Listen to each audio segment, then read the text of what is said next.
Good morning. এখন প্রায় প্রতিদিনই সকালবেলা এরকম অঝোরে বৃষ্টি পড়তে থাকে। শুধু সকালে নয়, বৃষ্টি যখন খুশি তখনই কিন্তু চলে আসে।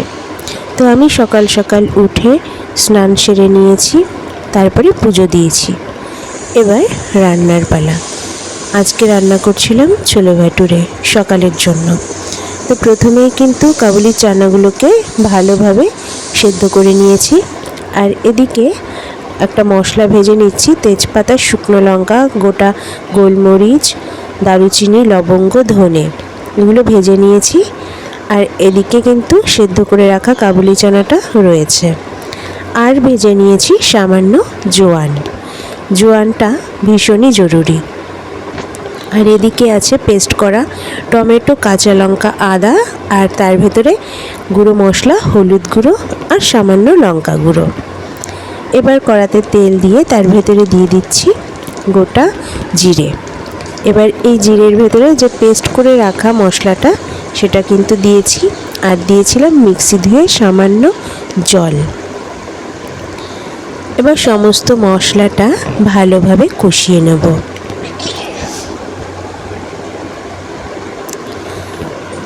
আজকে সকালবেলা এতটা ভারী খাবার আর তেলের খাবার, যেহেতু বর্ষাকাল, তো তার জন্যই কিন্তু ভালো লাগে। এরপরে মশলা কষানোর ভেতরে দিয়ে দিচ্ছি জিরে গুঁড়ো। যেহেতু আমি যে মশলাটা বানিয়েছি তার ভেতরে জিরে ছিল না, তো জিরে গুঁড়োটাও কিন্তু এর ভেতরে দিয়ে দিয়েছি। ছোলে ভাটুরে আমার ভীষণই পছন্দের একটা খাবার। এর ভেতরে দেখো এখন তেল ছেড়ে দিয়েছে মশলা থেকে। এখন এর ভেতরে ঢেলে দেব সেদ্ধ করে রাখা কাবুলি ছোলাগুলো। এটা কিন্তু জল সমেতই আমি দিয়েছি।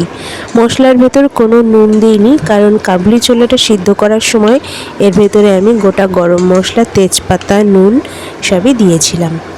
এরপরে ঝোলটা একটু ফুটে উঠলে এর ভেতরে দিয়ে দেব বানিয়ে রাখা গরম মশলাটা। তারপরে যখন প্রায় হয়ে আসবে সবার শেষে দিয়ে দেব ভেজে রাখা জোয়ানটা। ব্যাস, রান্না কিন্তু পুরো শেষ। এবার একটু গ্রেভিটা কমিয়ে নিয়েই পরিবেশন করব। আর এদিকে আমি ভেজে নিয়েছি ভাটুরেগুলো। ময়দাটা আগে থেকেই মেখে রেখেছিলাম, তো একবারে সব ভেজে নিলাম।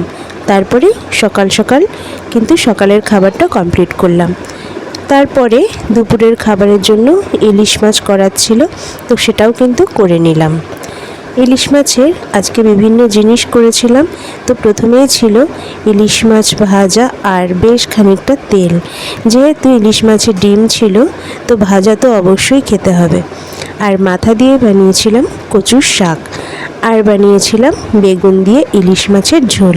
তো দুপুরের খাবার এভাবেই কমপ্লিট করে একটু যে সময় পেয়েছি তাতে আমি আমার মেয়ের জন্য বানাচ্ছিলাম কিছু শীতের জিনিস।